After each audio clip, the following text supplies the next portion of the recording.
So many, oh, there's still people entering the waiting room, it says. 3 into the waiting room. Okay. It's okay, we got it. All right. You keep going. Again, welcome everyone to this this month's edition of the Maimonides virtual brunch.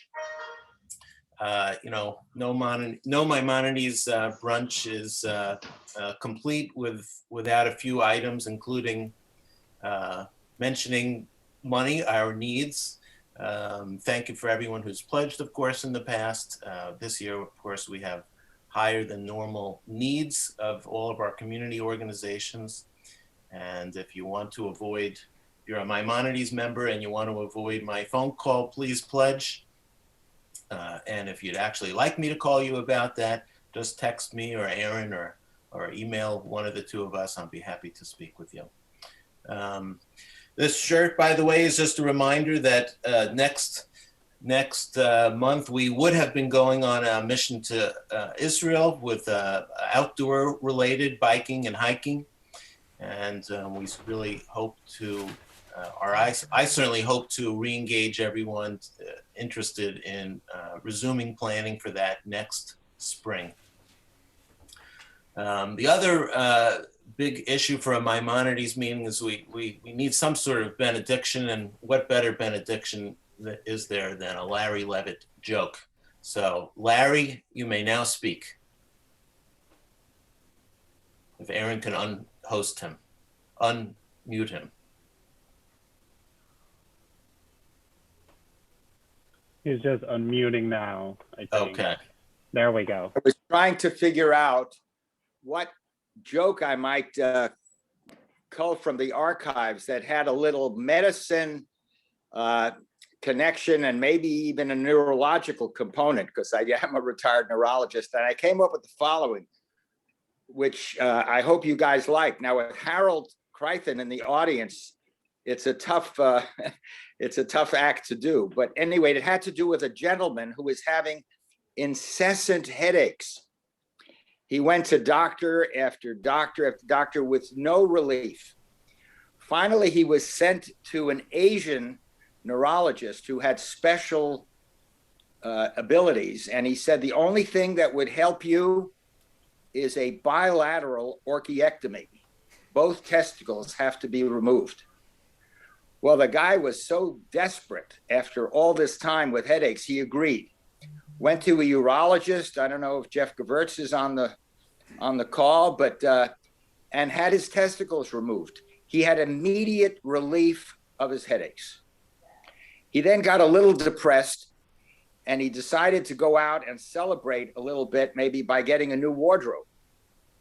So he went to a very fancy store on what was Fifth Avenue, and he went in and he said, I'd really like to have a nice suit. And the salesman says, sure, I think you're about 40 medium, right? He says, that's unbelievable. It's exactly right.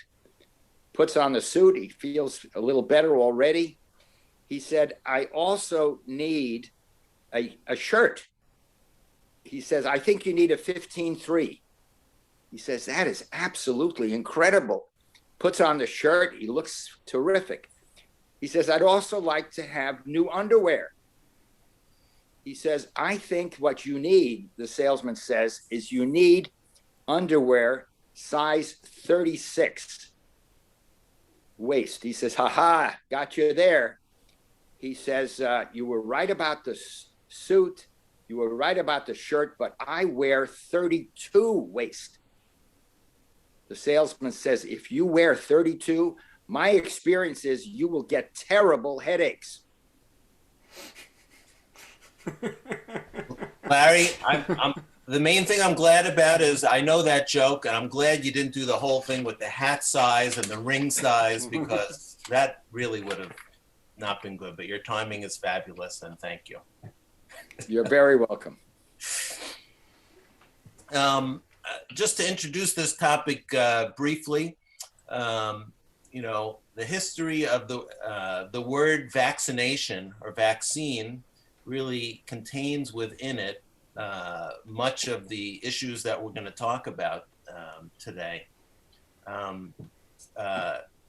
smallpox was an epidemic that has been had been present for many centuries. There's evidence of mummies in Egypt that had pox, some resemblance of pox stuff on their face.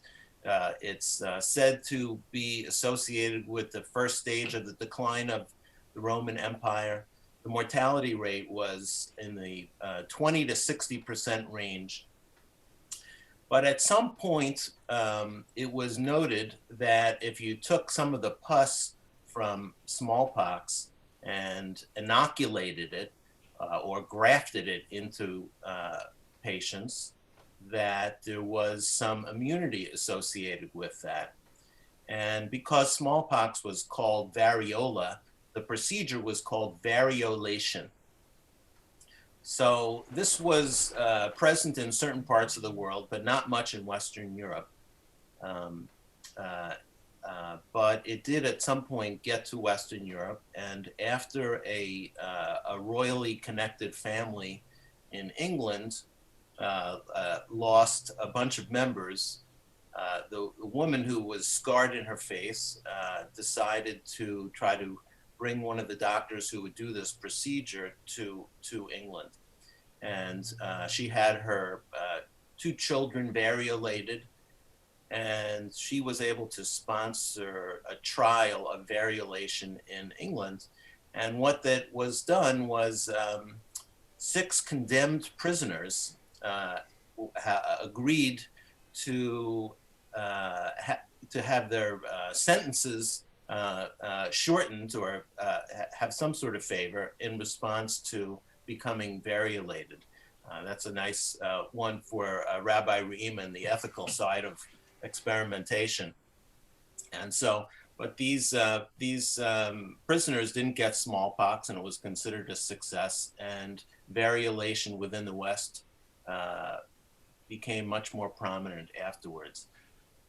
Now, also, there was in England, it was known that there were milkmaids, women who attended the cows, who often had cowpox, were known to have these pox, some disease from the cowpox on their hands. So they would have these pock marks, but they didn't seem to be getting smallpox itself.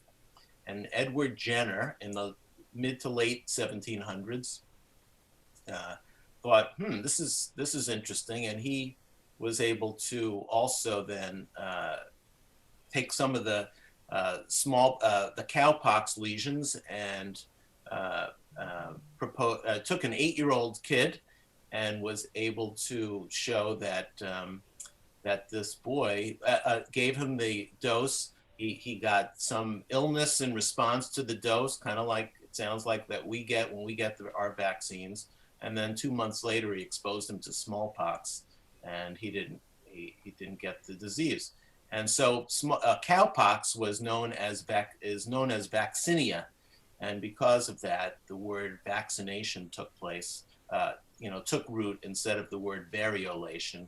And of course, vaccination then was expanded to other viral illnesses or attempts at inoculation.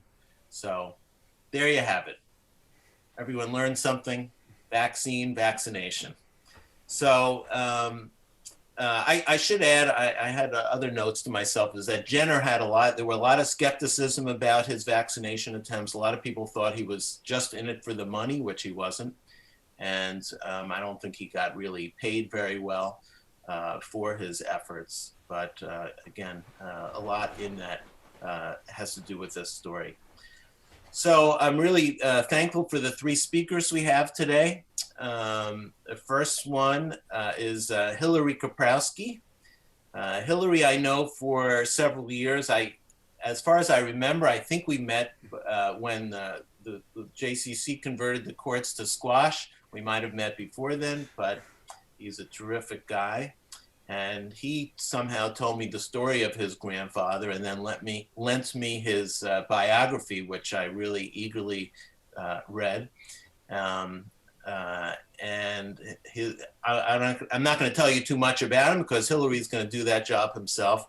I will say that I picked up one item from looking him up on Wikipedia which I didn't find in the book, and I don't even know if it's true, and it's not really that relevant, but I know that he was from Poland, and at least according to Wikipedia, he was considered a secular Jew.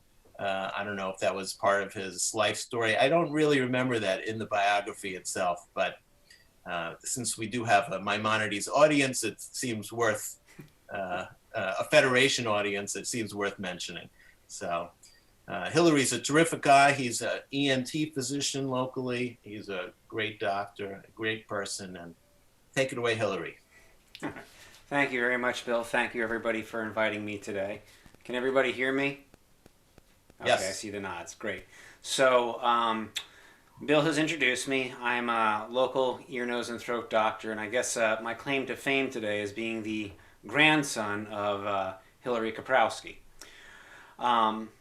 So my grandfather, who you see in this picture is probably in his late 60s, early 70s, was born in Warsaw December 5th of 1916. He had two very strong passions when he grew up. Actually, scientific research and music, and he pursued both of them. And I would say throughout his entire life, he was always torn between the two careers, but he actually decided on scientific research, realizing he was a very good pianist, but he wasn't the best, and felt if you weren't the best, you really couldn't go far. At least science had a little bit of a place for everyone.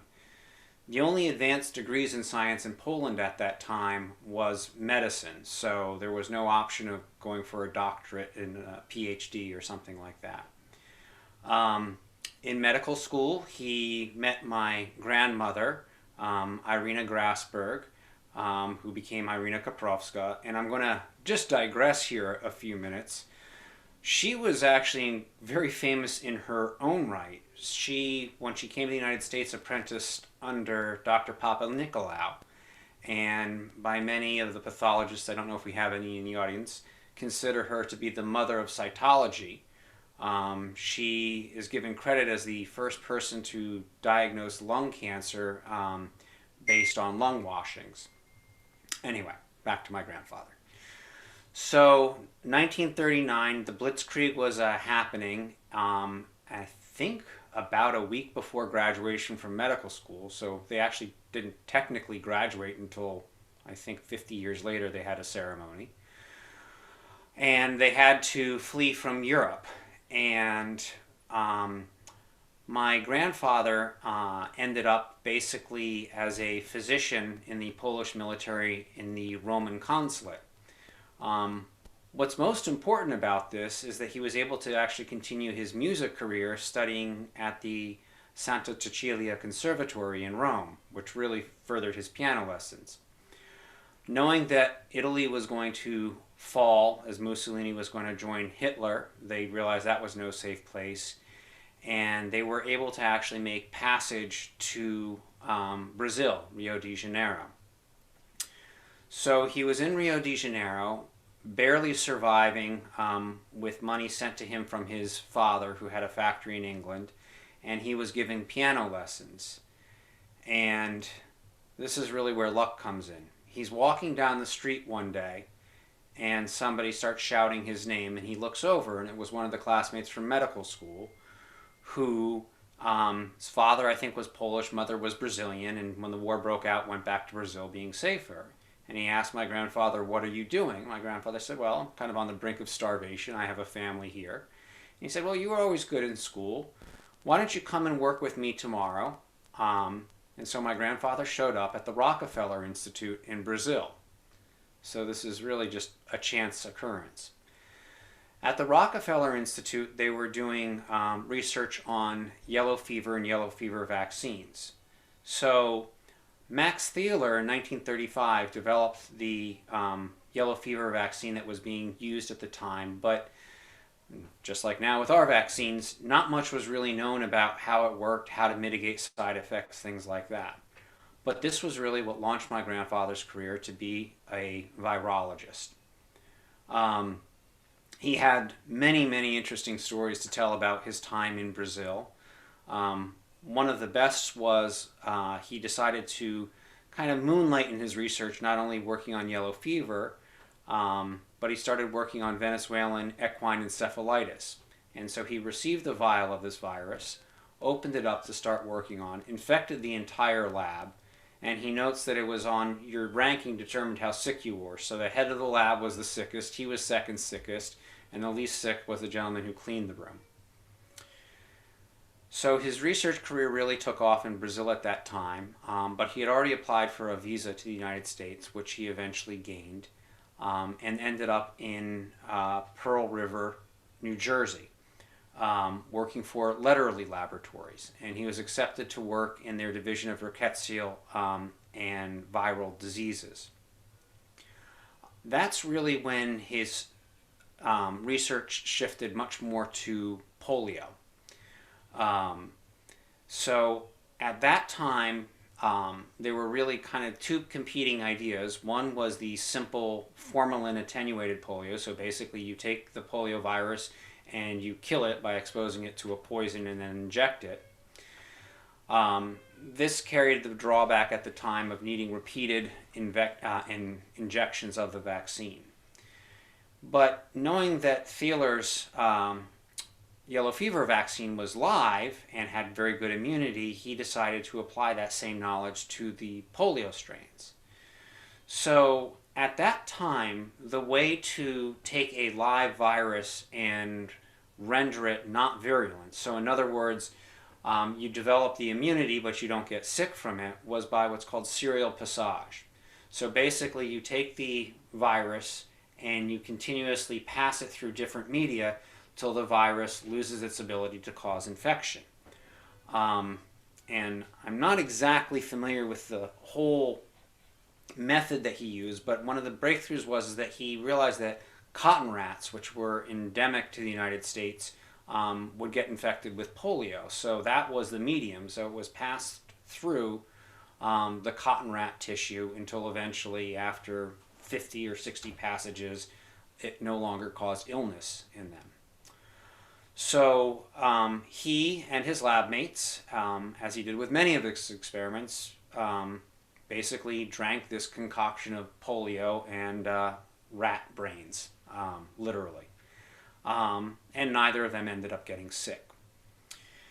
So, and this is along the way where there's lots of questions about ethics. He had received a phone call from the director of Letchworth Village in New York, which was a home basically for boys with severe disabilities, and I think mostly abandoned by their parents. And at that time, with polio rampant in the United States, you know, these children who literally were throwing feces at each other, he knew that it was just a matter of time before he had to deal with this massive infection. So the director came to my grandfather and said, listen, I have a great audience. Can you vaccinate them? So without any IRB, without any parental consent, my grandfather and his lab went to Letchworth Village and immunized 20 of the boys with the vaccine, and also didn't really tell anybody about that. 17 of the 20 children developed antibodies after the vaccination. The other 3 had already had antibodies against polio.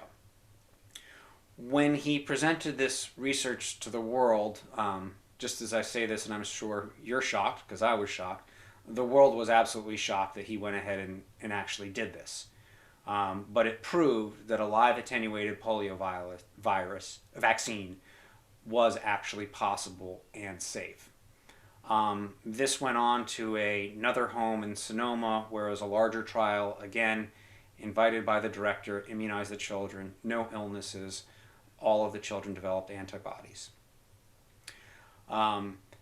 There's a very good book out there by a gentleman named Allen called Vaccine, which talks about kind of this polio war between Dr. Salk, Dr. Sabin, and my grandfather, as well as Dr. Cox, you know, vying for who would get credit, who ended up getting the vaccines. In the end, the United States authorized the Sabin vaccine. If you ask my grandfather why that was the case, he says, well, because he was supported by the March of Dimes, which was started by the president, so of course he gets the credit. Um, but, you know, if you do your own independent reading, you will realize that each vaccine has advantages and disadvantages. And Sabin really did do the largest clinical trial with millions of people in the Soviet Union. Um, I will digress for a second. My grandfather did a trial of about 250,000 people in the Belgian Congo, which kind of comes back later in his life as important. He moved from Letterly Laboratories to the Wistar Institute. The Wistar Institute is on the University of Pennsylvania campus, and at that time was really this aging laboratory of anatomy, mostly housing a lot of skeletons and bizarre specimens in jars. And he was kind of given a carte blanche to reinvent the entire institute. So he attracted scientists from all over the world, and at that time it was very easy to get grant money. So they had lots of money, and the scientists had an incredible amount of freedom to kind of do what he wanted. And you know, out of the institute, you know, a lot of other vaccines came about. Rubella, developed by Stanley Plotkin at that time as well. One of the inventions, I'm not gonna, really, yes, I guess at the Wistar Institute was able to grow human fetus cell lines. So this was a fetus taken from an abortion in Sweden that they were able to perpetuate the cell grind. What was important here is that they were actually able to grow rabies in this. The current Pasteur vaccine was grown in neurologic tissue, required a series of very painful injections in the abdomen to develop immunity, and a lot of people became very sick because of the presence of the neural tissue itself. So this provided a way by which you could actually grow the vaccine, not in neural tissue, perpetuate it, and create a vaccine that didn't have all the horrible side effects. Also, it had the advantage, instead of being, I think, 14, 26 injections, I think it was just about 3 injections. The other interesting thing about the rabies vaccine is it's one of the few vaccines that can actually be given post-infection. So if you get bitten by a rabid dog, you can still be immunized and protected against illness. So it doesn't have to just be preventative. I know it's a talk about vaccines, but kind of going on, I think really, you know, developing polio was interesting, but I think developing the Wistar Institute was really among the most important things because of the science that came out of there, not just his own research in his own labs. One of those was developing hybridomas. So basically this is a way of taking cells from different species and perpetuating them. And out of the hybridomas, we were able to develop monoclonal antibodies. You know, we're seeing in the news today with all the monoclonal antibodies available, but back in the early 70s, they were just learning what they were. And my grandfather and his team had really capitalized on the idea that these monoclonal antibodies could be used both for diagnostic as well as therapeutic. More so at that time focusing on cancer vaccines, or cancer treatments. In the late 80s, another very interesting discovery. So the rabies vaccine was already being manufactured in France and given to people. But the idea was to decrease the rabies population in the animals at large. And he actually had invented a recombinant rabies vaccine. So as Bill was talking about vaccinia earlier, so he basically took one of the proteins from rabies that induced immunity, one of the glycoproteins, and introduced it into vaccinia. And then basically animals could actually eat this. So the idea was that you would spread it out in the forests and that all of the foxes and deers and raccoons would actually be immunized.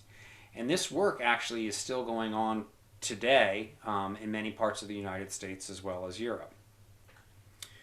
Towards the end of his career, he decided that vaccines needed to be cheaper to produce and much more available.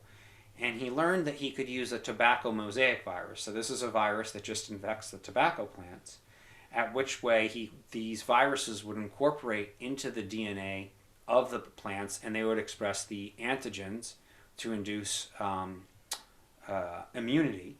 And so he started growing vaccines in plants. So among those, he tested out polio because, you could basically just eat a banana at that point and become vaccinated, as well as rabies and many other vaccines. If there's any questions about what he did or about that, please ask me. But I kind of want to just switch, so it doesn't sound like I'm just reading a Wikipedia page or quoting. What was it like to be related to somebody like this? What was my life like? There's lots, as a child when I saw him that you take for granted, and you think, well, of course, everybody's grandfather just speaks 8 languages. Everybody's grandfather has an encyclopedic knowledge about every royal member or every dynasty in the British Empire. Every grandfather remembers every single hit person in the detail of, Roman mythology. As an adult, I realize that's not quite the case. There's no way that I can remember about 1/8 that he remembered. He never saw himself as smarter than anybody else. He really thought, he knew he worked very hard, but he just thought that this was natural for absolutely anybody. He did like being the center of attention, and you'll see if you read about him, this angered a lot of people. I would say it was in a benign way, even within the family. I mean, our family, it rotated around what he wanted to do, but you never were resentful of it. You never felt bad about that. And I think even among scientists whose careers he furthered, they said, yes, it was kind of a pain that he put himself on every single paper. But in the end, he's the person who got me my professorship at Stanford, etc. He wasn't a guy that you just threw the ball around with. You did discuss, literature. You did discuss music. Towards the end of his life, music became much more important. He actually hired private tutors to teach him compositions. If you listen to most of them, many of us would consider them absolutely atrocious. Ironically, the only piece that I thought he wrote that was any good was Ave Nagila. He has an 8-minute rendition of it, which was quite entertaining. So, yeah, that's kind of him in a nutshell. Bill, I'm going to go back to your first statement, how Wikipedia says he was Jewish. I don't know. He never really talked about it. He actually considered himself an atheist. He never talked about religion. He was very good friends with Pope John Paul II. But I certainly have my strong suspicions that he was, but it was nothing that ever came up his entire life with us.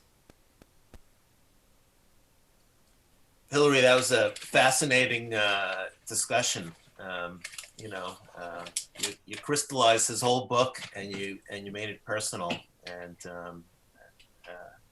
I really enjoyed that. Thanks so much. What an interesting life he had, and now I know why you're at least sort of smart. It got diluted. Regression to the mean, Bill. Regression to the mean. So I just want to tell everyone that you could put questions in the chat box, and we'll go through them at the end. And I'm sure if anyone has any particular questions for Hillary that's outside of this and they want to contact. Bill? Yes. Yeah, Bill, I'm Bernie Burson. I'm Mark Burson's dad. Sorry to hear that. And I'm calling from New Jersey. Just if I could just add 2 things. Number one, I go back a little further, and I'm ENT retired. I was a 3rd-year medical student at Tufts, and our clinical, one of our clinical assignments was to the iron lung ward at Boston City Hospital, where we were dealing with the effects of polio and lived through the development beyond that. And then the next connection is I was in Rockland County, New York, where Letterly Labs at Pearl River was right around the corner.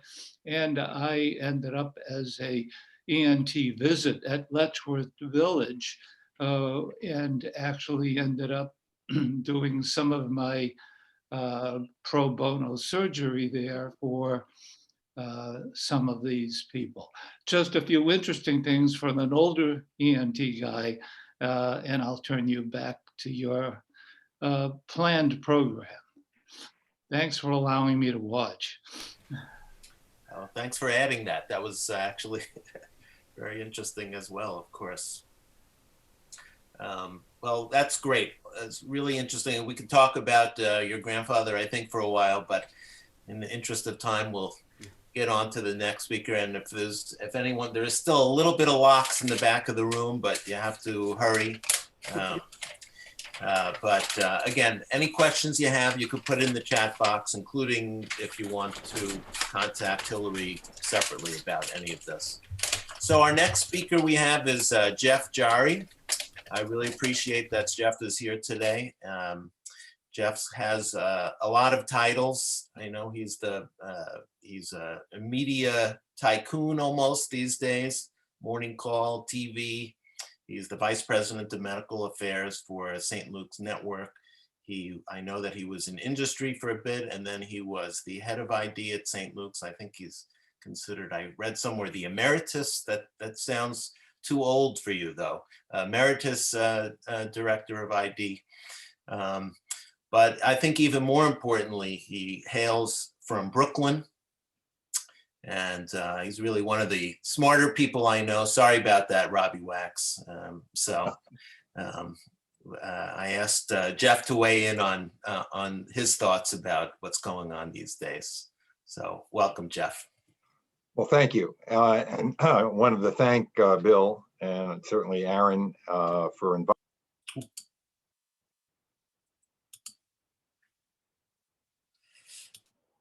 Jeff, you muted accidentally. Uh-oh. Okay. There you go. You're good. All right. Hopefully, that's the most common thing now that we hear these days is you're on mute.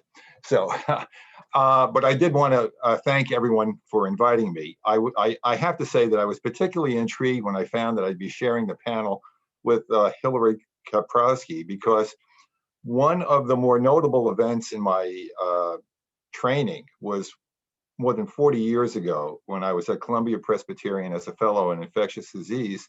I was invited to a very small seminar that was actually hosted by Hillary's grandfather. And at that time, he had just developed the human diploid cell vaccine that you heard about.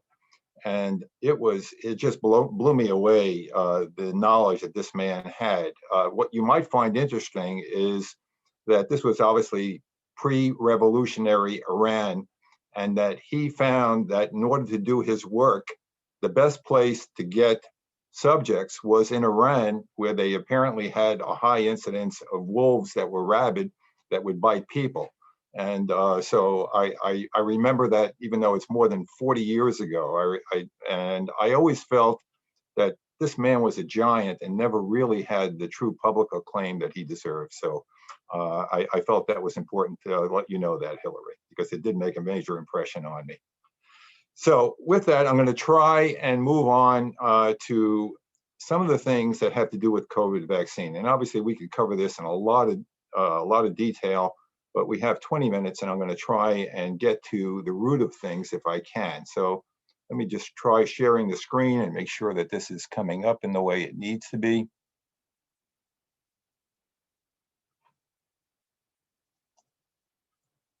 And let's see.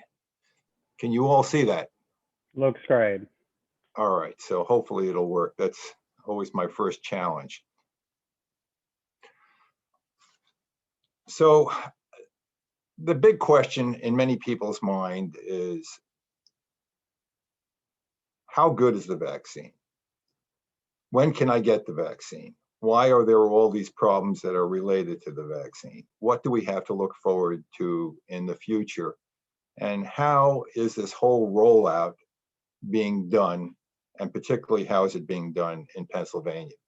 So let me just start off by saying that the best way that I can describe it is using a word that may be familiar to many of you, and that's famished. There is a bevy of issues that have been related to the rollout of the vaccine. And unfortunately, I think they've been compounded, particularly in our state of Pennsylvania. And we rank something like 44 in terms of efficiency in getting out the vaccine into people's arms. That's not the case in the Lehigh Valley, but it is certainly the case in Pennsylvania.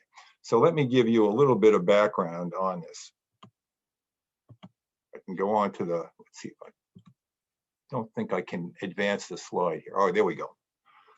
All right, so I think many of you know that the vaccine first became available roughly 2 months ago. And at that time, the first vaccine to be released was the Pfizer vaccine. And then less than a week later, we had the Moderna vaccine in our hands. Not very many doses, but we did have it. And what we were told at that point in time was that it should be reserved for what was considered to be Category 1A. And Category 1A at that point in time was frontline healthcare workers. And that included not only doctors and nurses, but virtually anyone who would have contact with COVID-19 patients. And that can include environmental service personnel, food service personnel in hospitals, as well as EMS, and then many, many people that were not even affiliated with hospitals, people like dentists, private practitioners, opticians, optometrists, etc. In addition, the other major group at that point in time was the biggest risk group, which were individuals who resided in skilled nursing facilities, or SNFs. We were told at that point in time that we would not have to worry about the SNFs, that by contract was given to two major pharmacies, and at that point it was CVS and Walgreens. So that's where we stood. And for the most part, as we were getting vaccine, and we never knew from week to week how much we were going to get, we would schedule people, and we were able to, and when I say we, I'm talking about not only St. Luke's, but obviously Lehigh Valley Hospital Center as well, as the two major organizations that were doing this. There was also a vaccine that was given to federal qualified healthcare centers, and we have those, and some other entities like state or city health bureaus. But for the most part, it was left up to the hospitals to do everybody but the SNFs. And over a period of time, we were able to actually accomplish that. And I think the vast majority of people who fit into that kind of qualification in the Lehigh Valley have gotten that. That is not true in the rest of the state. What I will also tell you is that the pharmacies, and I'm not talking about individual pharmacists over here. We're talking about corporate pharmacies, did not and have not lived up to their part of the bargain. That as late as just even a week or two ago, there were still major skilled nursing facilities like Cedarbrook, where the pharmaceutical companies had not gone into, and we were using our own supply in order to help bail those places out. So right from the get-go, there were major, major issues, and those issues still reverberate throughout the state.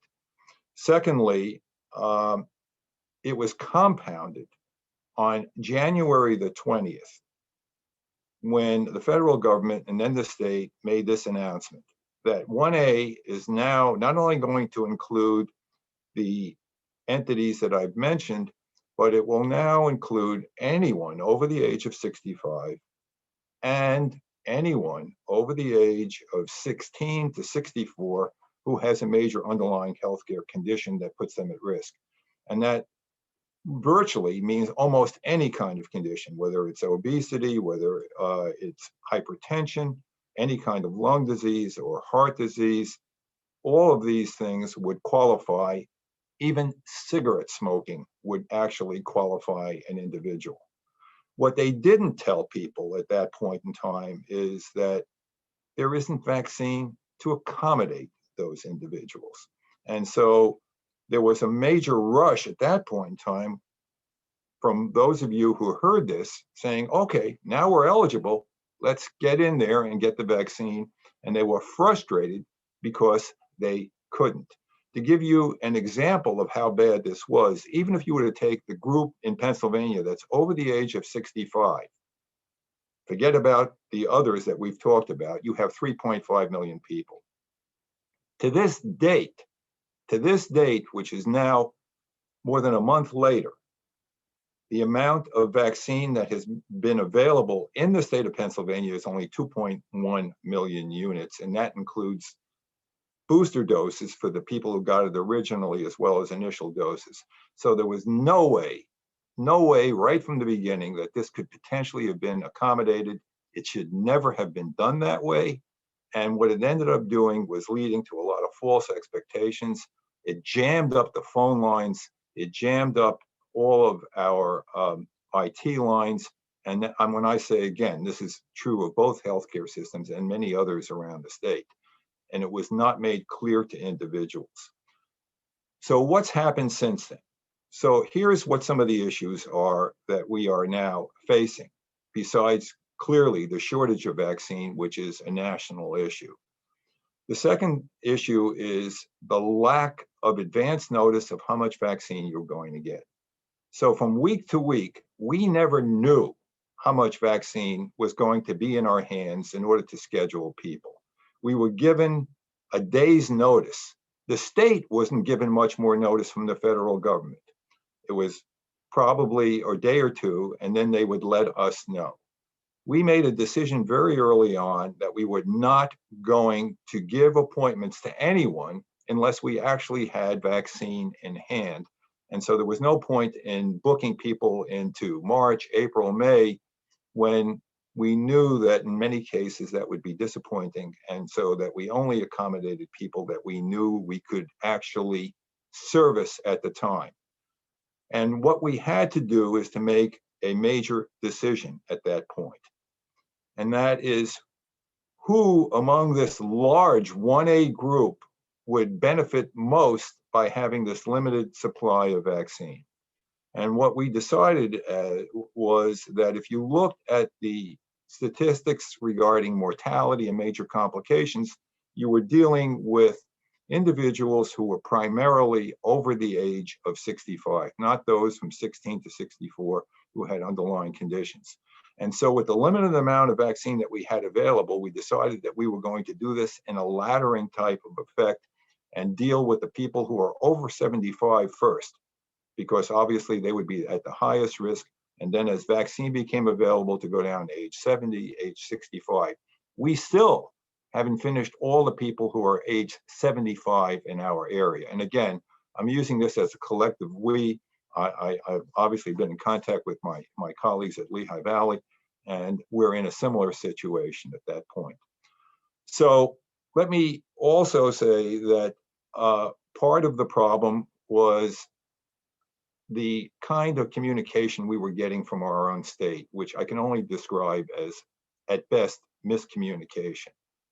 We were holding back some doses of vaccine to be able to make certain that when we gave you your first dose, you would be able to get the second dose. And I think you'll see, and you already know, that of the two vaccines that are available, Pfizer and Moderna, they are a two-shot series.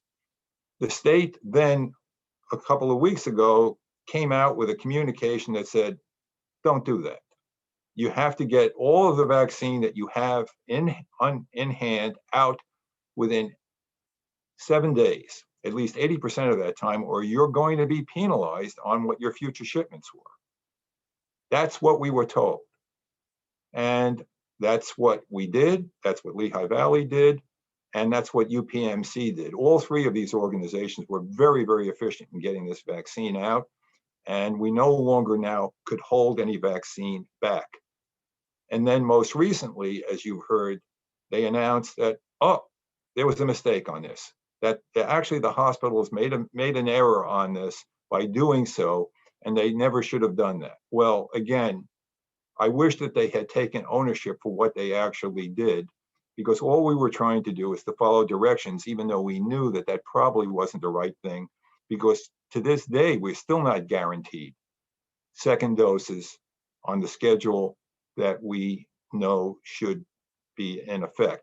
So there is still all of this miscommunication within the state. And obviously, they're also dealing with some of this from the federal government. The federal government has promised that we will have 3 weeks notice as to how much vaccine we're going to get at any given time.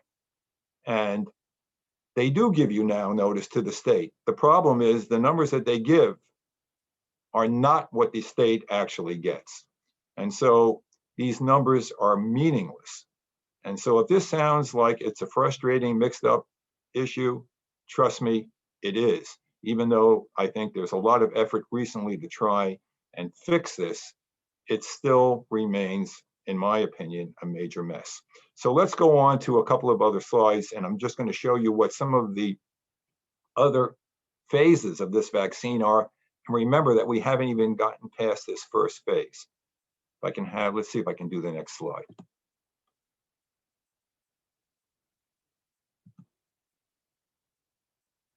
Aaron, I may need your help over here in advancing this because I don't think it's doing what it needs to do.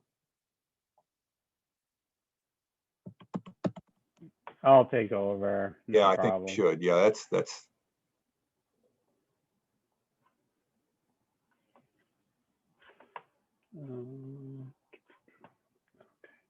Sure.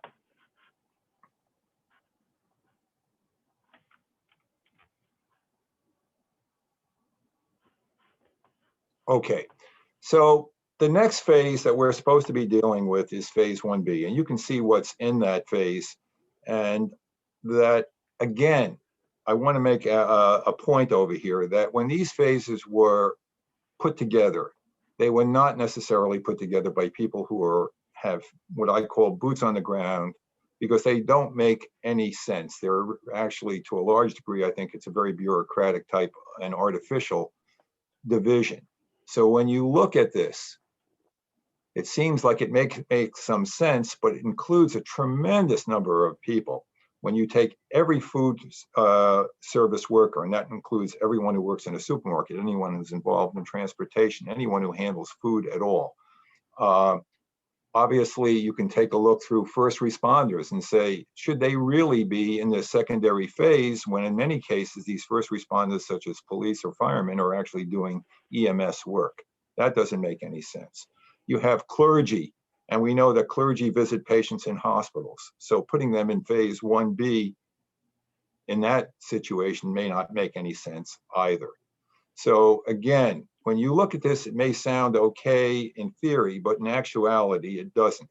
And then if you were to go on, oh, by the way, also there's education in there. And you know that there's a big, big debate right now about where teachers should be for obvious reasons. So New York City has made a statement that now they're moving all teachers into the 1A group.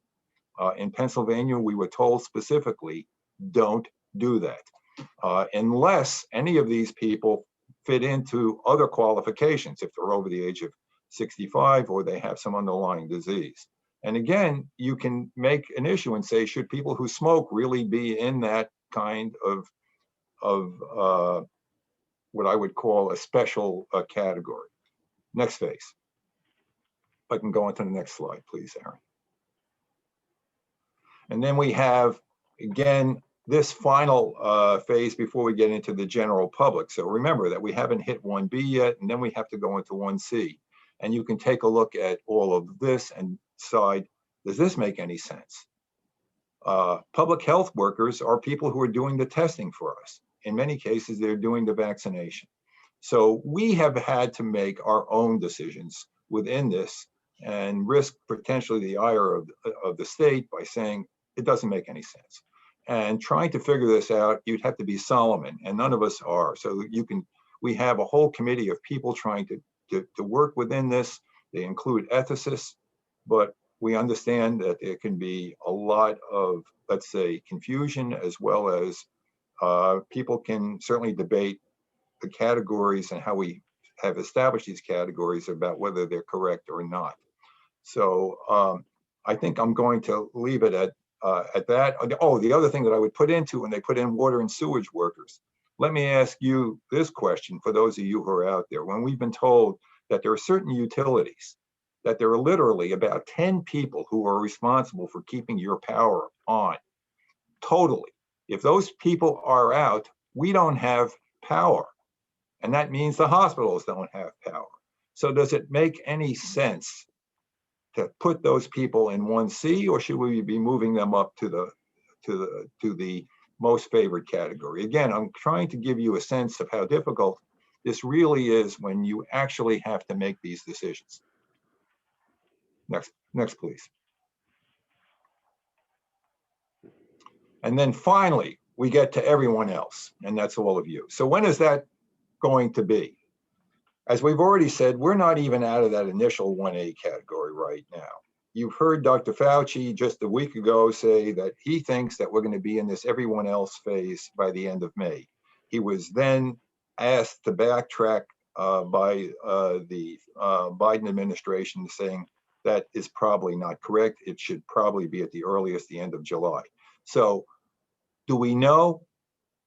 I think you can honestly say from that, we don't know. I think there is some optimism to expect that perhaps by the summer, we may have enough vaccine to give it to everyone who's out there who wants it.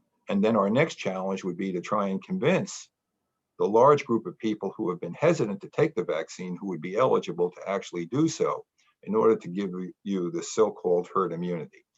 I'm going to go on to the next slide. How do you sign up for the vaccine? At St. Luke's, you can actually call that number, or you can get onto my chart at Lehigh Valley. There's a similar number, and they also have a app that you can get onto. So whether you're qualified or not, you should really sign up with one of these healthcare organizations, and they will let you know. We will let you know when you are not only eligible, but also when we actually have vaccine to accommodate you. But you should get online. One of the things that has also been problematic is that they decided in the state that they were now going to advance this out to a bunch of pharmacies and supermarkets. So whether it's Wegmans or ShopRite, the pharmacies that are within that, or many of the pharmaceutical companies that service those supermarkets, and again, we have CVS, we have Walgreens, we have Rite Aid, they are now available throughout the state. I leave it to you to say whether that is actually better when each of these pharmacies is only getting about 100 doses of vaccine, and they don't have the throughput that the hospitals do in our area, whether that makes a lot of sense, and whether it has created confusion for all of you out there. Are there people who are now registering at 20 and 30 different sites? And then if you do get called up, are you canceling your appointments at these other sites? So the problem is the confusion and that one size doesn't fit all. If you lived in some of the rural areas of our state, like Forest County or Pike County as an example, then it makes a lot of sense for the pharmacies to be doing this because they don't have a robust healthcare organization. And the second issue is that the pharmacist in those rural communities actually knows almost everyone who lives there. That's not the case in places like the Lehigh Valley. So again, how this is being rolled out doesn't make a lot of sense to us and what they're doing. They've already acknowledged to us that one size doesn't fit all, and how they're going to deal with this, I don't know. They don't know. Next slide, please.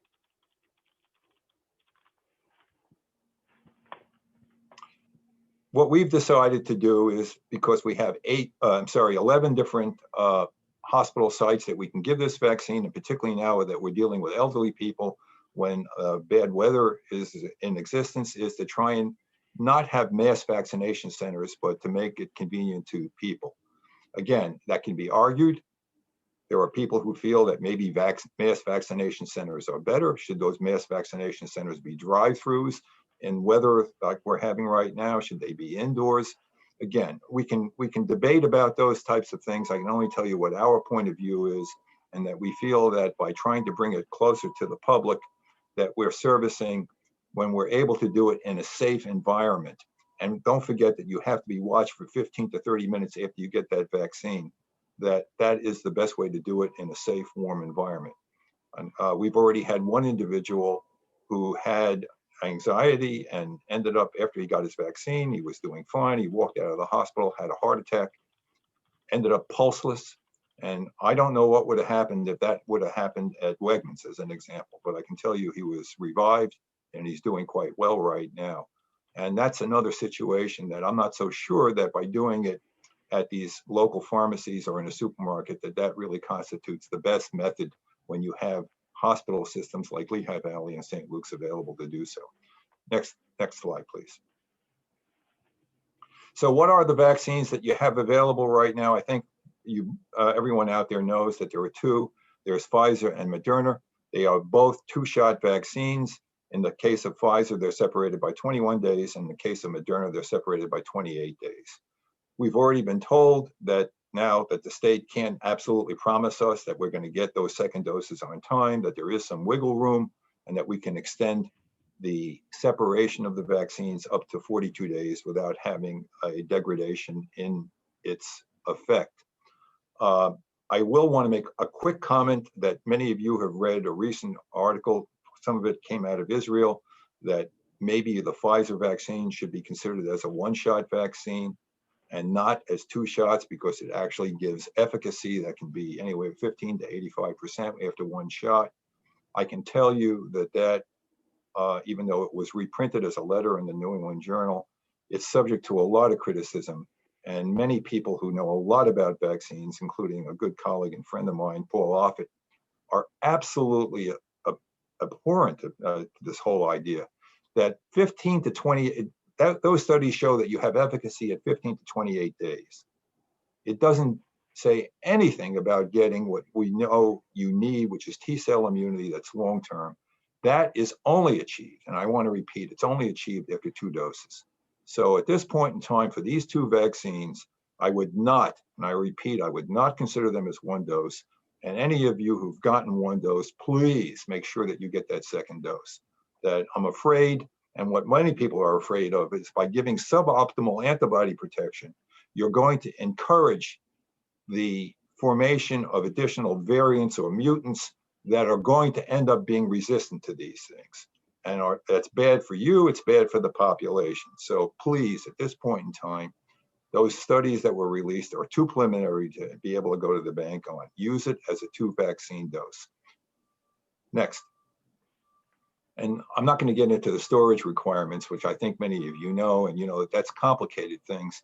And for pharmacies, they don't have the ultra cold storage, so they have to have the Moderna vaccine only. So what else do we have that's on the horizon? The good news is that there are a number of different vaccines that are on the horizon. The next one that will be out of the chute will be the J&J vaccine, Johnson & Johnson. That is going to go before the FDA committee, by the way, that Dr. Offit is on the 26th of this month. So it'll be this week. And if it gets the approval by the Academy of Immunization Practices and by the CDC, which almost always happens within 5 days, that you can expect that it will be approved. And the good thing about the J&J vaccine is that so far they're submitting it as a single dose vaccine, and that it seems to have very good efficacy in terms of preventing severe disease, hospitalizations, and death. Unfortunately, it lacks the same kind of efficacy in moderate or mild disease. So on the one hand, it's good that it's 1 shot. It also doesn't have the same storage situations. On the other hand, it may have some deficits. And so we'll have to try and figure out where it will best be used. Will you have a choice of vaccines? Those are things that we're not able to answer right now. I will also tell you that J&J is aware of this, and that simultaneously, to add to the confusion, they are actually doing studies right now on using their 1-dose vaccine as a 2-dose vaccine that would have to be separated not by 3 weeks or 4 weeks, but by 56 days. So you can just imagine how much of an issue all of this is going to become when we have all of these vaccines that are out there and trying to decide who gets what, and they're going to have different ways of separating them. see, I think I may have one other slide and I'm gonna stop. So I do want to quickly make a note of what is on the mind of many people, and that's variants or mutants. And the one that is most prevalent in the United States right now is the UK variant. It is already the predominant strain in Great Britain. The problem with this variant is that it seems to be more infectious. There's a higher amount of virus that is in the anterior nares or nose. And secondly, it may be more fulminant. It does seem to create more advanced disease, particularly in a younger population. That's the bad news. The good news is that so far, the vaccines that we have available seem to be quite active against it. But we know that it's already here, and there's some prediction that it could become the predominant variant by the end of March when we don't have the major part of our population immunized. We may not have herd immunity. Well, how that's going to actually play out, all I can say is I don't know. But I think we have to prepare for the possibility that we could see another major surge, even though currently what we're seeing is a marked decrease in the amount of cases that we have. There's also this Brazilian variant and a South African variant. They are also very dangerous. They're not as infectious as the UK variant, but one of the problems is that they don't seem to be affected by the monoclonal antibody, which is one of the things that we've been particularly successful in using. And some of you out there have gotten it. If you're at very high risk and you get the disease early on, if we give you that monoclonal antibody, then we have very good evidence that it will prevent, in many cases, having you hospitalized and, God forbid, also dying or having major complications from the disease.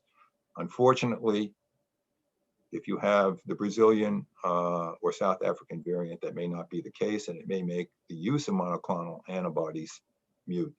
So are we on the threshold of herd immunity? Probably not. I know there was an interesting article written by Dr. McCary or an op-ed piece in the Wall Street Journal, and he feels that we'll be totally out of the woods by April. That's very, very optimistic. I think currently what we can probably say is that maybe at best by April, we'll probably have about 35% of the population that may have had COVID, or whether it's known or a subclinical case, and then maybe another 20 or 30% that might hopefully have had both doses of the vaccine.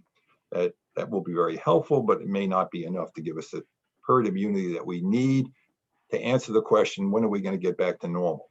So I think at best, I would say that we're probably in for a year. But again, predictions are just that. I really don't know, and these variants can upset a lot of things. So I'm going to stop over here, and I'll be happy to take any questions later. Thank you, Bill. Thanks so much, Jeff. That was really very insightful to all of us. Vicky, you see what I mean about him being a little bit brighter than Robbie, and there have been some side texting conversations about that question, but I can't, Never tell Robbie's mother that somebody else is brighter than Robbie. He And I'm not. Okay. Jeff, Jeff. a lot of questions flying into the chat channel, and I don't want to shortchange our good rabbi, but I just wanted to ask you just two quick ones, which is, one is there is certainly a lot of, I read an article in the New England Journal about healthcare workers who had antibodies to COVID, and the infrequency in which, this is pre-vaccine, and the infrequency in which any of them got sick in any manner. And I wanted to know your gut feeling, separate from a policy perspective, about whether those who truly have had COVID truly need the vaccine, and do you think, of course, do you think there'll be any policy changes? And the other question is, certainly a lot of people on this Zoom meeting have managed to become vaccinated, and although all the trials have looked at people still wearing masks to show that they're safe after vaccination, I think many of us, being social beings, would like to know, I'm vaccinated, my wife's vaccinated, this other couple we're friends with are vaccinated, can we all go out to dinner together? So It's kind of a All right, good. practical issue, but and this is not a policy prescription, but we just wanted to know your thoughts about that. I'll try and give you a quick answer. And obviously, there are a lot of unknowns right now that are first beginning to come out. And by the way, a lot of the answers to that are coming out of Israel, which now has vaccinated 50% of its population. One of the things that I would say is that we know that after you've had COVID, that you're certainly good as far as getting a reinfection for at least 90 days. I think there's further evidence that it's probably much longer than that. And so I would go out on the limb, and I think many people would say that there's actually very good evidence at this point in time that it's at least 5 or 6 months, and it may be much, much longer. So what's the issue? The issue is that there are still potential variant strains out there, and we don't know whether they're going to end up being resistant to this vaccine. That's number one. When we talk about the vaccine being very effective and it goes up to 95%, that still gives you a 5% group that says you may not have gotten the effect that you needed from that vaccine. You don't know whether you're in that 5%. And the way we measure antibodies right now is not a good way of actually determining that. So because we can't say that it's 100%, although we would want to get back to normal activity, not use masks, socialize with certainly people who have also had the vaccine. Do I think that it's probably relatively safe to do so? I do. Can I tell you that it's 100% safe to do so? I can't. So it all depends on a risk-benefit ratio, and that's what everybody has to decide for themselves. So there was one quick thing that I did want to mention about those two vaccines that I think maybe before the rabbi, and that is the interesting thing about Pfizer is that the head CEO is a fellow by the name of Albert Bourla, and he is a Greek Jew who has a very interesting Holocaust story. He was actually, his family is from Salonika. The interesting thing about the Moderna vaccine is that the major person who's been in charge of this, their CMO, is a fellow by the name of Tal Zaks, who's an Israeli.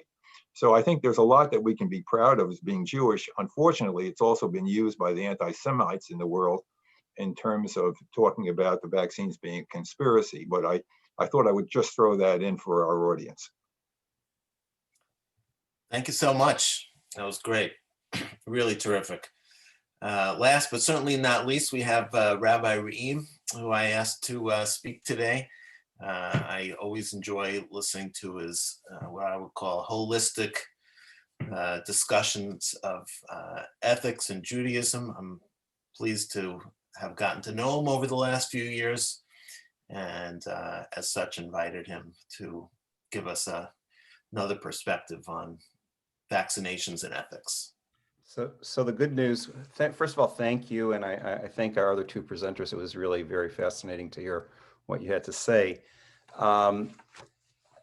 There's been a great deal that's been written within the conservative movement on the question of halakha, Jewish law, and vaccinations. And I'm not going to summarize those for you. There isn't time, but you might want to jot down two names.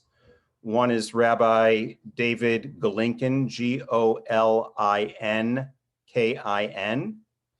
And if you Google his name and halakha and COVID-19, you'll get his very lengthy and well done tshuva on the question of does halakha require vaccination against dangerous diseases such as measles, rubella, polio, and COVID-19. The other rabbi is Rabbi Micah Pelz, P-E-L-Z. And he wrote an opinion that was unanimously voted upon by the Rabbinical Assembly. I'll read the conclusions of that later. But if you Google him and Rabbinical Assembly and COVID-19, you'll get his response. Finally, there are two other papers, one by Rabbi Elliot Dorff, D-O-R-F-F, who is probably the foremost Jewish medical ethicist, certainly in the conservative movement, but I'd say beyond that as well. He wrote on triage in the time of a pandemic, which many of you may find helpful. And also Rabbi Danny Nevins, Nevins, Triage and the Sanctity of Life. Both of those appear on the Rabbinical Assembly website, www.rabbinicalassembly.org. And if you click on the tab for the Committee on Jewish Law and Standards, you'll find all of those. I want to make a couple points, and these points are not my own. They were made by Rabbi Elliot Dorff, and I think they're very important. The first is a methodological point. How do we use Jewish traditional sources to inform our decision on moral or ethical issues? The question is, can sources that are thousands of years old provide us with some sort of moral direction today? And there are two very different answers to this. One answer is, if the tradition didn't say it, then it really has nothing to say. And on some level, while it's being honest, because the tradition did not know of vaccinations, the tradition then becomes really irrelevant to not only vaccines, but to a whole lot of things: lung machines, dialysis, internet, Zoom. So that's kind of one extreme approach. The other is hafoch ba ve'hafoch ba d'chule ba, that if you examine these sources and you turn them over and over again and you examine them thoroughly, you'll find that everything is found in them. In some respects, this is kind of dishonest, and it's not even exegesis, but eisegesis, where you're reading into the text or the tradition some sort of preconceived ideas. I would say both Rabbi Galinkin and Rabbi Dorff take a position that's between those two.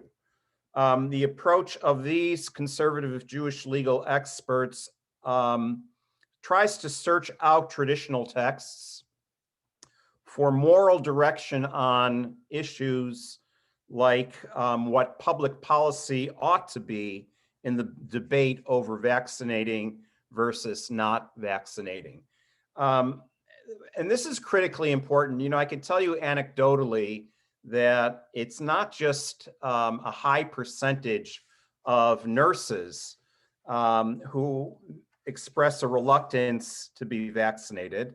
I think that, I read recently that that in Ohio, right, in nursing homes, 60% of the nurses and 30% of healthcare workers in New York State refuse to be vaccinated, which is really outrageous from a Jewish perspective, but not from an individual rights perspective. And I'll get to that in a second. And I'm saying this, I think this is extremely important because I heard anecdotally that there were some physicians in the Lehigh Valley who were debating amongst themselves as to whether or not to get vaccinated. So it's not just nurses. And this point is my second point. And my second point is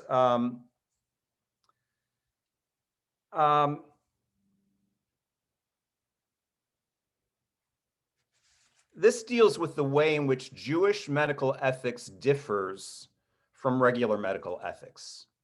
Regular medical ethics is based on Western philosophy, which often views the rights of an individual in society.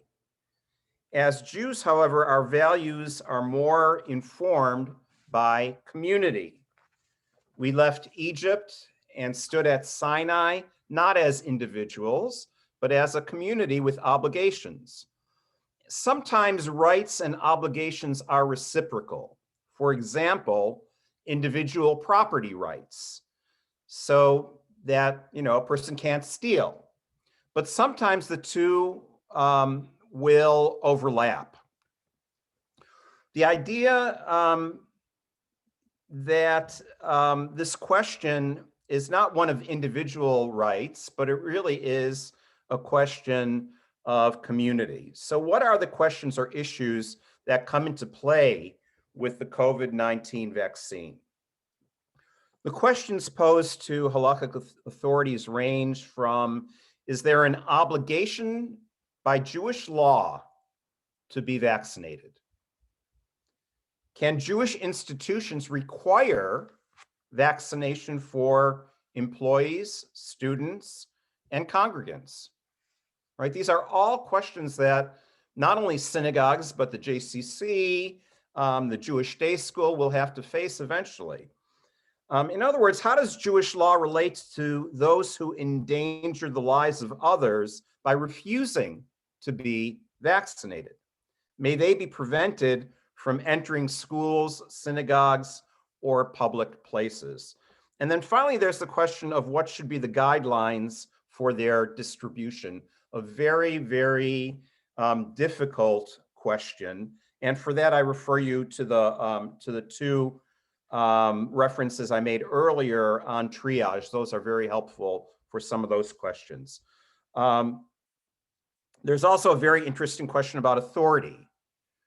Parental rights versus medical authorities, right? So does a parent have a right to, from a Jewish perspective, to say that they won't vaccinate their child? Whereas physicians, according to Rambam, that is, and I'm quoting Maimonides, the physician is obligated by law to heal the sick of Israel. And this is included in the sage's commentary to the verse, you shall restore it to him. That's from Deuteronomy. That physicians have an obligation to cure. So from the perspective of Jewish law, that actually trumps parental rights in many cases. As recently as this past January, these issues were addressed and voted upon unanimously. I'm going to read one of the conclusions to you in a moment. So what are from within the conservative movement, and I'll get to orthodoxy in a second, what is the bottom line? And the bottom line is, number one, taking preventative measures against the spread of COVID-19, such as wearing masks, frequently washing hands, social distancing, are mitzvot and mandated by Jewish law, right? You're obligated to do it. Secondly, we reiterate that Jewish law obligates Jews to vaccinate themselves and others in their care with medical guidance, with vaccines that have a proven and safe track record. Now that's critical because it leads to the third point, which is that COVID-19 vaccines approved by the government health agencies under emergency processes are considered to be refuot bedukot. And I'll tell you what that is in a moment. This is a kind of a key halachic principle. Refuah bedukah is an established healing mechanism. And that really addresses the question, what if you don't trust the vaccine? So the halachic concept of an established treatment is really much narrower than the current concept of an approved medication. From the vantage point of halakha, an established treatment must be known to be generally effective. And the argument is that the testing of COVID-19 vaccines meets that requirement of refuah bedukah, given its high rate of efficacy.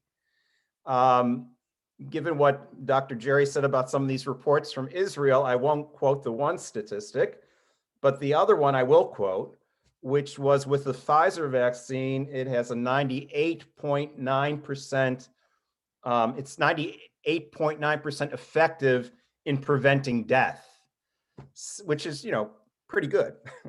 Moderna is 94.5% effective in preventing COVID-19. So based on all of this, the rabbis basically say that it is refuah b'duka. It has a high rate of efficacy, and that we are obligated to do it.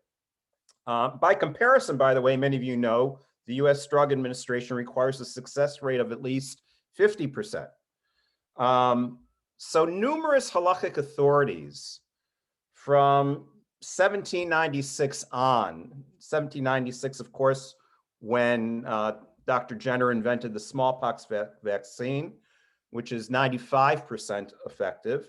Numerous rabbis, modern Orthodox, ultra-Orthodox, they, on the basis of traditional sources, have required vaccinations.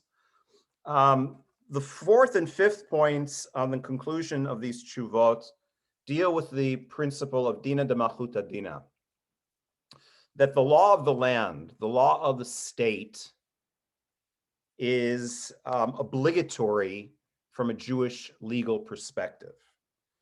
So in other words, Jewish institutions are permitted by halakha, by Jewish law, to require their employees, their students, and their congregants to be vaccinated against COVID-19.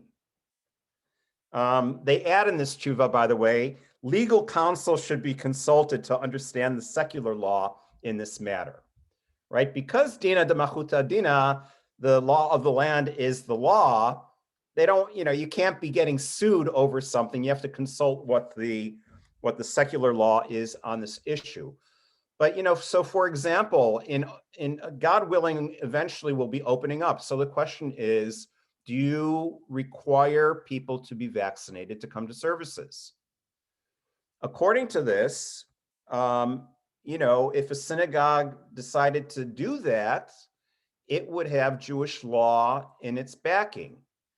So, when I discussed this with a few people, they said right away, oh, but you'd be creating two classes of people, those who are vaccinated and those who aren't. That's true. You would be. But, the idea here is that you sacrifice the individual rights when it's for the sake of ensuring the health of the community. The other point here about individual rights that I didn't mention is that from a Jewish moral ethical perspective, you really do not have complete control or a right over your own body.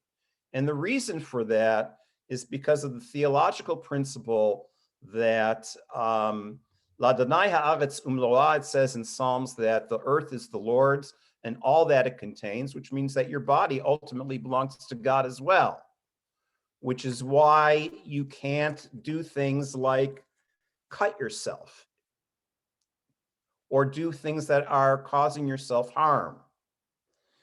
So given that, Jewish law would absolutely say that you have an obligation to not harm yourself. And by exposing yourself to the potential of contracting COVID, you would be doing that. The last 2 points is considering the ethical distribution of COVID-19 vaccines globally and nationally requires us to apply our Jewish moral principles of treating people equally, favoring the worse off, maximizing total societal benefit, and promoting social usefulness. Dina de malchuta dina requires us to accept the distribution priorities made by the governments. Well, we heard earlier that, different states will determine this in different ways, and it's complicated. So I think that in some ways the tshuva kind of takes an out by saying, well, you have to follow state law on this. Finally, there's this very important issue of cutting in line. And there they state unequivocally that using personal connections, influence, or financial means to receive the COVID-19 vaccine sooner than our allotted time is forbidden. I mean, I don't want to start going into all the halachic details of how they reason this and the biblical principles, but I think you get the gist. And the gist basically is that from a Jewish legal perspective, we have an obligation to get vaccinated. And also a Jewish obligation not to cut in line. By the way, it's not only the conservative movement, but the Orthodox Union, OU, and the RCA, the Rabbinical Council of America, have also ruled that there's a requirement to be vaccinated for COVID-19. So I think it's very, very clear in terms of the question of whether one should be vaccinated, that clearly the answer is yes. The more difficult questions will be, do our Jewish institutions require people to be vaccinated before re-entry? And that's a very, very tough question. And I'll leave it at that, Bill, because I know that there are people who have many questions for the speakers.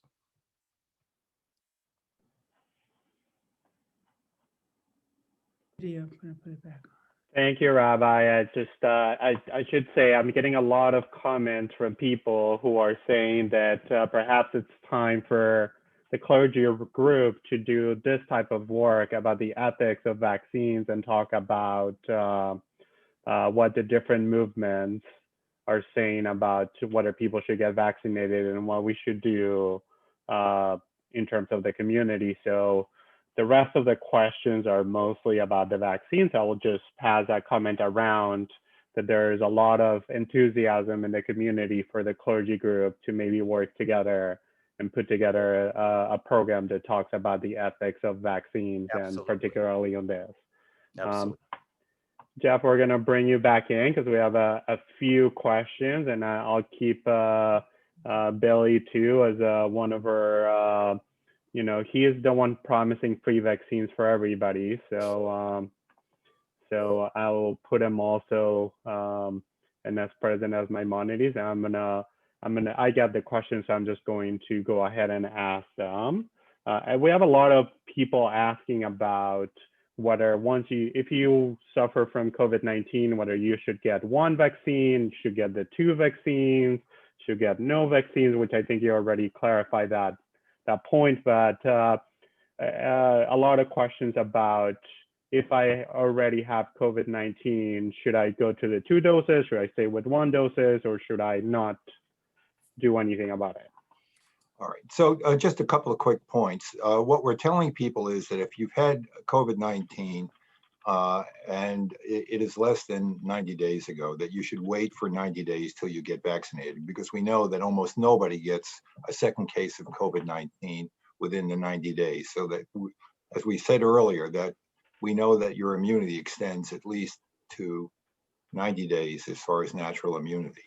Then, if you're going to get the vaccine, again, I want to repeat that as far as the vaccines that are currently available, that's Pfizer and Moderna, consider those to be 2-dose vaccines, that you want to have both doses, whether you've had COVID previously or not. Jeff, one item that's come out of Israel recently is that they are going to open up, I don't see the whole list, could be museums and some other things for those who have there's an app with a pass that shows that you've had the vaccine or maybe that you've had COVID. And I don't know that you see little bits and pieces of this. Do you think that have you seen anything that we're gonna go to some sort of national verification system of some sort with a QRS code, one of these codes on your phone? Because I mean, a lot of the harshness of this era is just our inability to go places safely, even if you're wearing a mask. And I certainly can imagine people being allowed to go into an arena masked if they could show their code. But I just haven't really seen that much about that yet. Well, I think we're already beginning to see that. As you know, in order to travel to certain countries or to get on certain airlines, you actually have to have some kind of verification that you've been tested and or have had the vaccine. So that's the beginning. Whether it will ever really advance a lot more where personal rights in this country is such a major issue, that's where I would turn it over to my lawyer friends and people who are smarter than me, like Robbie West. We're not letting him speak today, though. Oh, okay. Um, a question for Hillary was that did you feel any pressure, or did your dad feel any pressure to join medicine following the steps of your grandfather? No, not at all.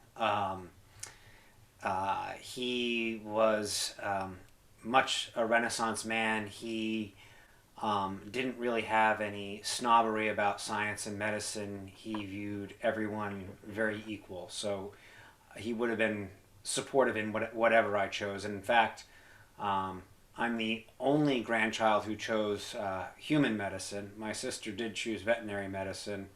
My cousins are lawyers, mathematicians, and I think he supported us all equally.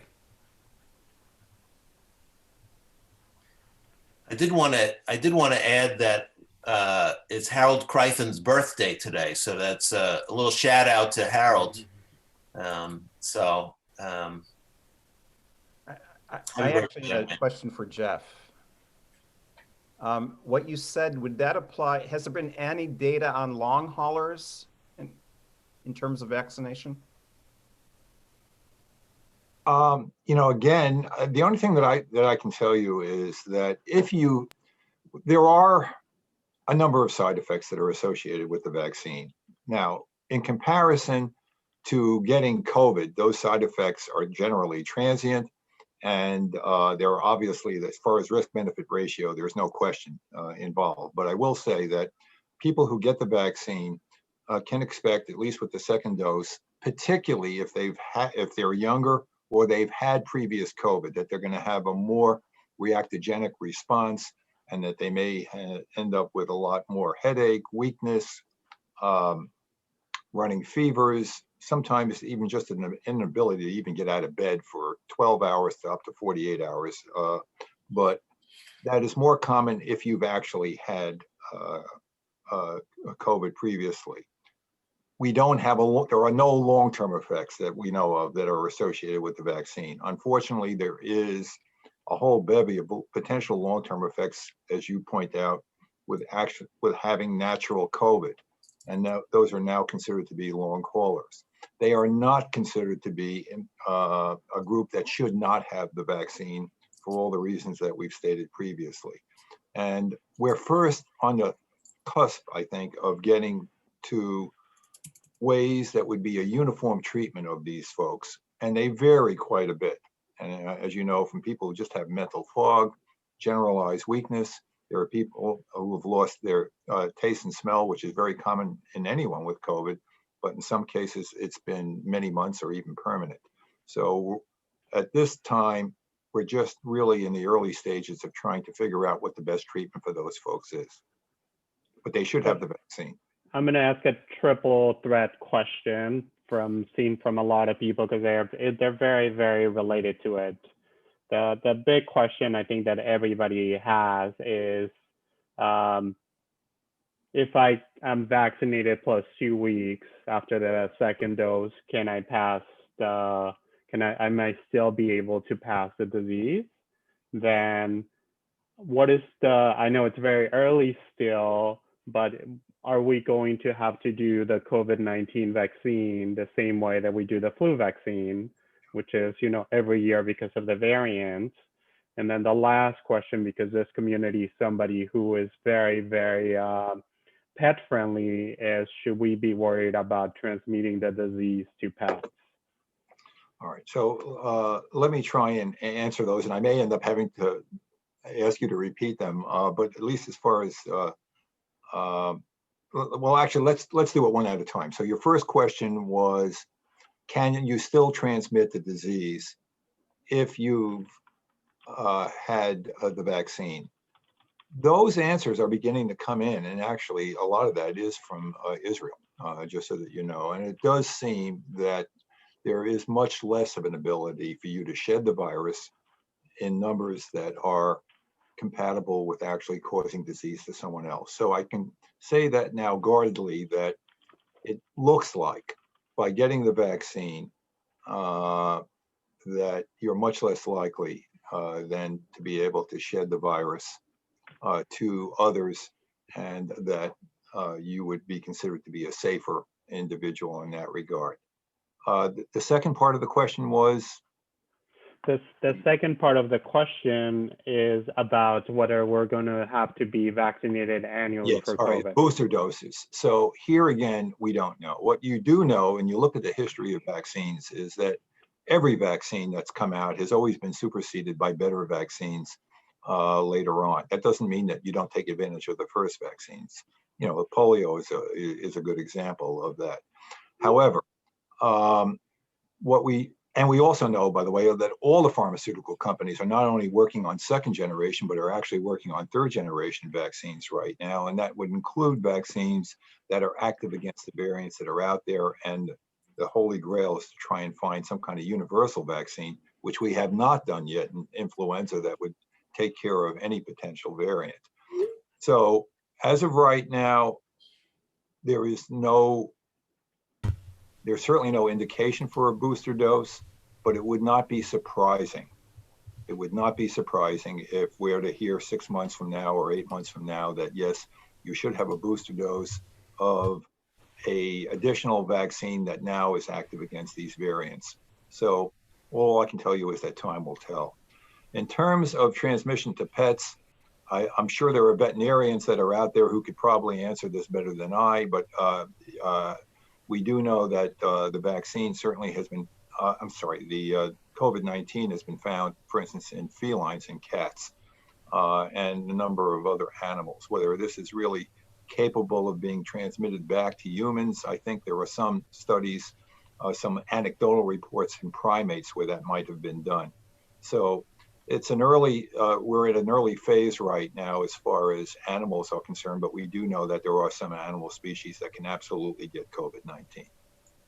Well, let me ask two questions about particularly what happened in Pennsylvania. A lot of questions, one coming from the birthday boy, talks about what happens if my vaccine appointment got delayed because of the lack of vaccines available, whether from Moderna or for Pfizer. So what is your view? How long can I be extended between my first and second doses to not lose and have to go back? And what happens if the time passes? Do I need to start again with one? Do I move back to 0 vaccines and have to get 2 again, or would I be okay? Well, first of all, happy birthday to Dr. Crichton, who I know from years past. Secondly, there have been major delays, and let me give you an example of some of the things that have really confounded all of the other problems that I mentioned, and that's the weather. Do you know how many doses that we got delivered to us last week? Zero, none. And that is because of the weather. Now, that probably has changed today or tomorrow. We know it's a 7-day-a-week thing. I haven't gotten the report yet, but that's part of the problem that we're dealing with right now, that we've had to put people off. What we will do is we will promise you that if you've got that first vaccine and you had an appointment for the second and you couldn't make it for weather reasons or anything else, you will be able to get back into the queue. We know that we have at least 2 weeks of wiggle room, but frankly, there's actually studies that show that it's at least 6 weeks afterwards where you're not going to lose anything. So currently, at this point in time, there is not, and I want to repeat, there is not a reason to start the series all over again, no matter what. And that I think you can rest assured that within that comfortable zone, that you will get back in the queue and you'll be able to get your vaccine, no matter what the reason was that you missed it. Now, a couple of big questions, and I think we saw a case in Israel about talking about not getting or getting vaccinated. Should I get vaccinated if I'm pregnant? And is the JJ vaccine perhaps or another technology safer for kids to be able to start getting vaccinated as well? All right. So we always tell people that one of the first places to start is with your own your own physician, or if you're pregnant with your own obstetrician and gynecologist. But the general advice, and the advice certainly that we're getting from people who are really expert in that field as well as nationally, and I don't know if Dr. Ziegelbaum, for instance, is on this call, but he's one of our main individuals, he and his department, is that at this point in time, there is no evidence. There's no evidence at all that the vaccine has any untoward effects towards individuals who are pregnant. It was not part of the original study group. Obviously, people became pregnant, and it has not shown to be a problem in terms of fetal malformations or anything along that line. And I also want to point out, this is very important because of some of the myths that are out there about infertility. There is no evidence at all that the vaccine causes infertility in either males or females. And that was something that got on social media and went viral. So as of right now, in general, we're not considering pregnancy to be a contraindication for the vaccine. Most of our physicians, including one of my own ID colleagues who is pregnant with her first child right now, have done searches of the literature themselves and have decided that it's far better for them to get the vaccine than not. But again, I would encourage you to actually check with your own physician. As far as many other individual, there are really no other specific contraindications other than having a major allergic effect to some of the constituents in this vaccine, like pegylated ethylene glycol. And for all practical purposes, that hasn't really existed. So unless you knew that you had a terrible, terrible reaction to the first dose, the likelihood is that you would be cleared to get that, get the vaccine, and certainly to get the second dose. And that includes all kinds of conditions that affect your immune system, whether you have inflammatory bowel disease, whether you have rheumatoid arthritis, whether you're a cancer patient on chemotherapy. But again, for specific individual advice, seek out your physician. Your physician may tell you it's better to wait until your chemotherapy is at a certain point, or your pregnancy is at a certain point, or maybe not to get it at all. So I can only give you general advice, but get your advice from your own doctor. Jeff, sometimes, people come up to me and say, I got the vaccine, I didn't feel anything. And I make a joke back to them and it says, that's okay, you got the placebo. But, there must be something to, if you have a reaction that you're forming immunity, I mean, your body's react to, and if you don't, do you think that's is that meaningful? The positive is that if you have those reactions that we talked about, we know that they are reactogenic, and it means that your body is really responding in a good way to the vaccine and doing what it's supposed to do.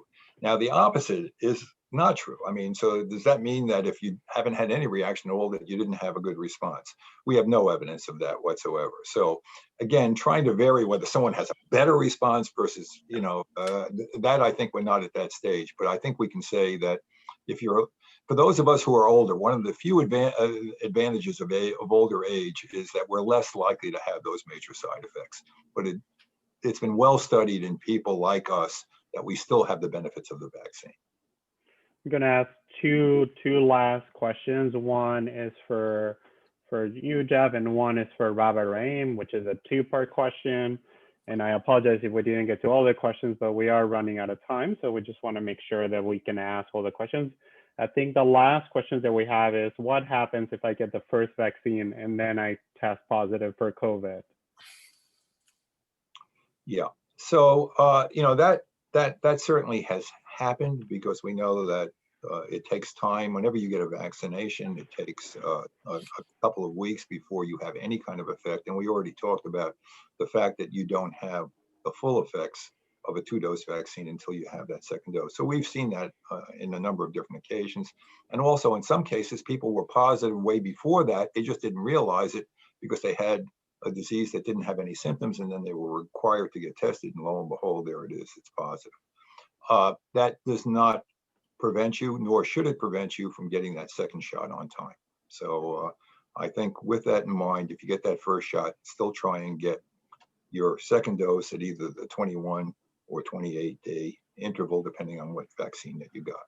Although on the other hand, Jeff, if you've now tested positive, you're really should wait 90 days, or maybe you'll never need a dose, right? But we don't know how long that positive was from Right. before. So I think by and large, we're still telling people in that situation where after you've already had your first dose, to get that second dose.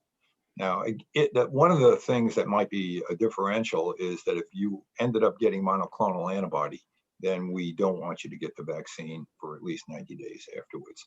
The other thing is that anyone who's gotten another vaccine, wait at least 2 weeks before you get the COVID vaccine. Wonderful. Thank you. Rabbi, we're going to close with you because this is a two-part question. And the last part, I think it's the ideal way to close a program.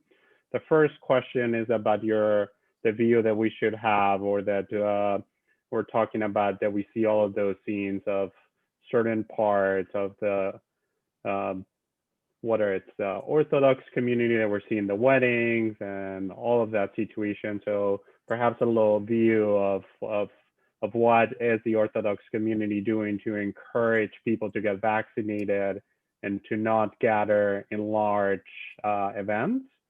And then the last question, which I think is very meaningful to finish the program, is which blessing do you think we should say after we get the vaccine? That actually is I'm going to start with that latter question, because I think it's really, really important. We shouldn't take for granted the fact that modern medicine has discovered a vaccine for COVID-19 in less than a year. You know, the new medical technology is phenomenal. It really, really is. And it does deserve a bracha. There are a few very prominent Orthodox rabbis, including Avi Weiss, who, when they got vaccinated, they said the bracha that's from the Gemara and Masechet Brachot. But for any lay person, I think what's appropriate, if you've gotten it already, you've gotten it already. But if you get a booster, if you're before the second, if you're before the first, after you get it, say Shechianu. Shechianu is perhaps the most overused bracha, but I can't think of a bracha that is more fitting and more appropriate than that for this COVID-19 vaccine.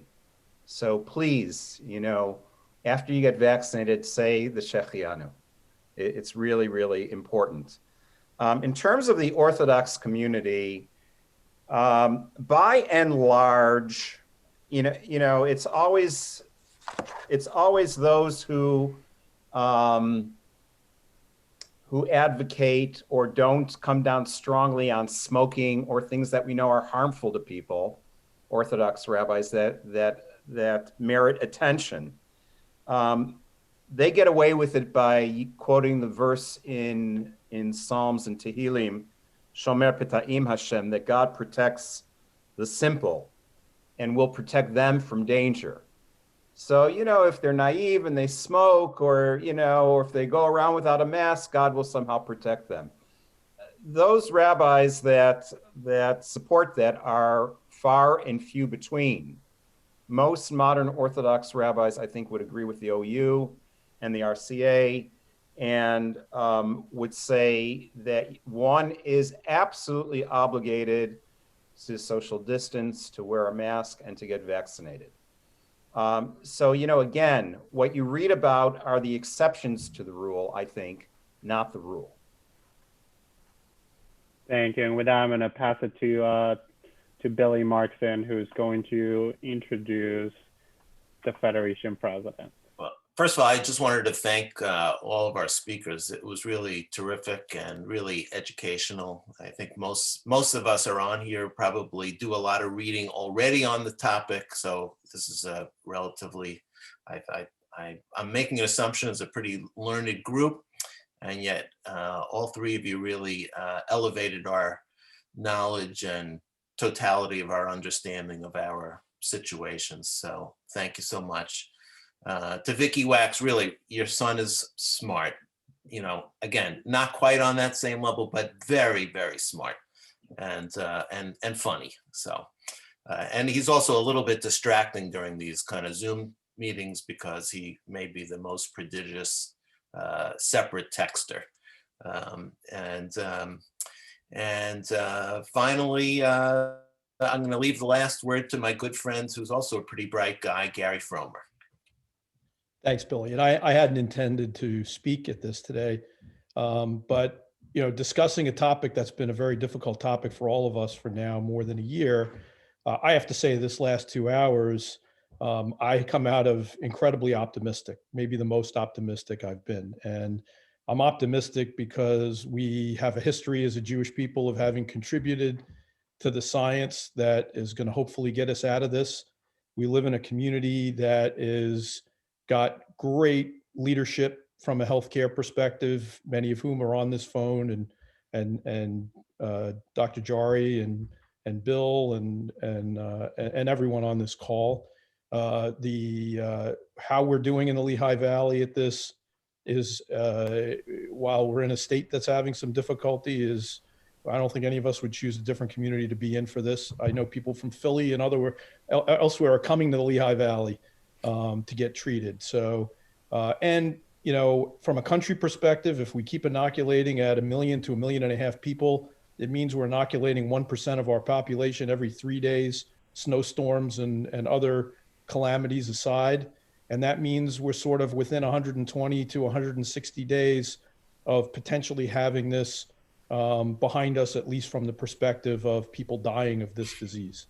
So I can't think of a time and a place that it's better to be and to be Jewish together here. So I just want to say thank you to all of you who are working on this and solving it. And don't worry too much about the day-to-day of who's getting a shot here or there. To me, the 20-year-old that could get somebody or 5 people sick getting inoculated is just as good as the 80-year-old. So in 120 days, hopefully we won't be discussing this anymore, just like we're not discussing today how we're going to get a surgical mask.